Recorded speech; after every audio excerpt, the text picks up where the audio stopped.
Hi, my name is Lex. Thanks for joining me today. Right, so this is the walk around of my Defender 110.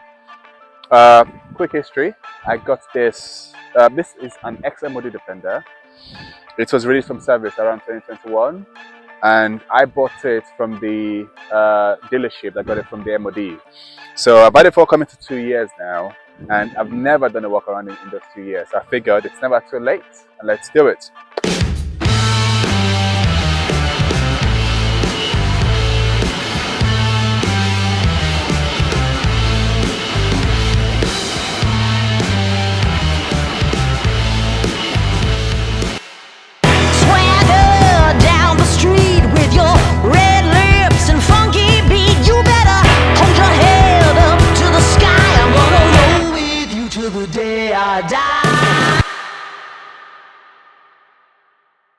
So when I bought it, it was bone stock Defender.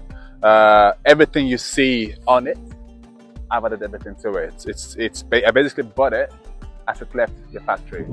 So to start from and the reason actually behind the build is when I bought it, my partner and I were going to travel to Morocco.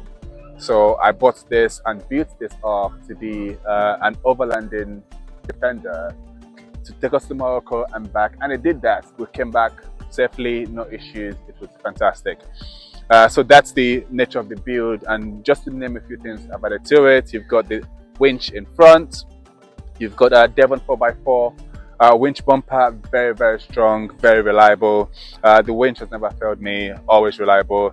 It came with air conditioning, so that's fantastic. I added this front light guards to it. I changed the lenses to clear lenses. I wanted that clear look. I put a snow crawl on top. It came already with checker plates on, so those stayed. Of course, the light setup, these are strand lights. Honestly, I swear by them, they are phenomenal. And actually the lights work as well. Let's just show you what we're talking about here.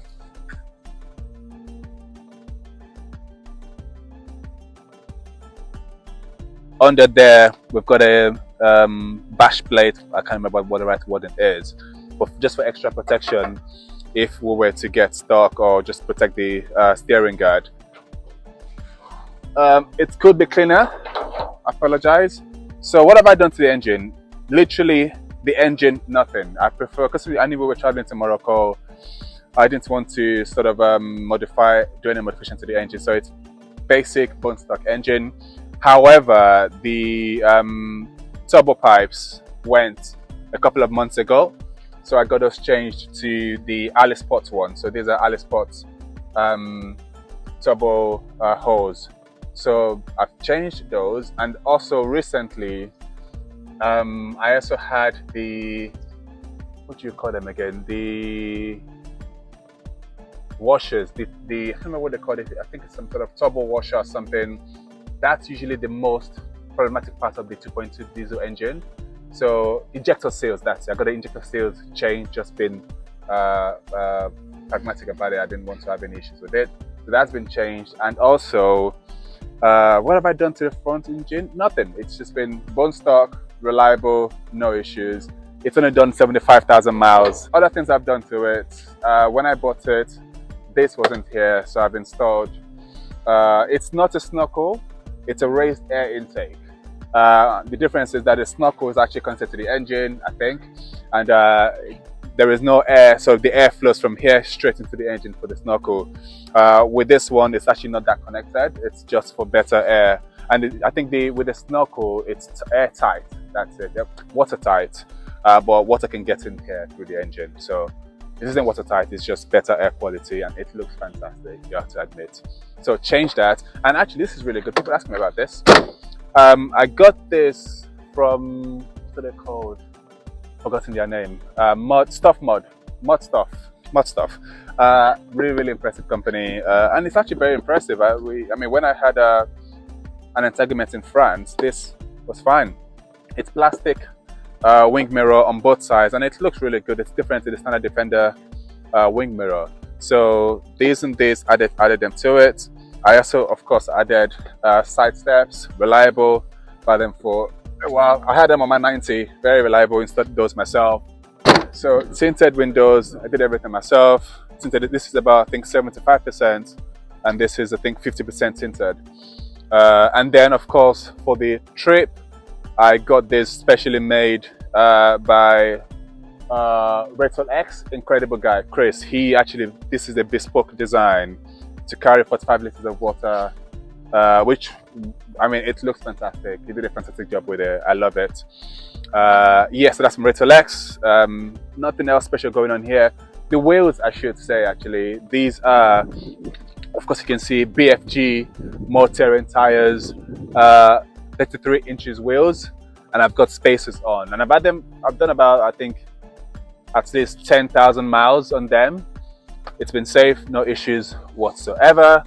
Coming around to the back, I've added a swing out spare wheel carrier. I can't remember what model this is, but I know it's one of the reliable ones. Added that to it. In the back, I've added 2 more lights as well, but besides that, I've added light guards, changes to crystal clear light. The back is pretty basic. Of course, I've got a ladder to step on. It came with this step anyway. And coming to this side of the car, I've got a kitchen table here, so I can open this up and this swings out. We cooked on this, and whenever we go camping, we cook on that. I've got this fancy looking traction boards. Never used them, but they look incredible. I've got this spade as well. Never used it. It looks fantastic. And these are actually security locks, so you can't open them. We found that one in there. You can't open it. Snow crawl on both sides as well. I thought it looks good to have snow crawl on 2 sides. Right, so what I'm going to do is demonstrate how the tent works. I know you already know how that works, but this is a very, very quick one. I don't have the ladder here with me. Just pull that up. There you go. I'm probably going to struggle to close it back now that I don't have the ladder. And then this sort of comes out like that. Let me see. I've not opened it in a while. So, yeah, there we go.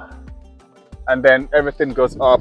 But I don't have the ladder with me, so I can't really show you the full shebang. But if you come to the other side, you can see here we've got the solar panel, which is fixed to a secondary battery under the seat, and I'll show that to you in a minute.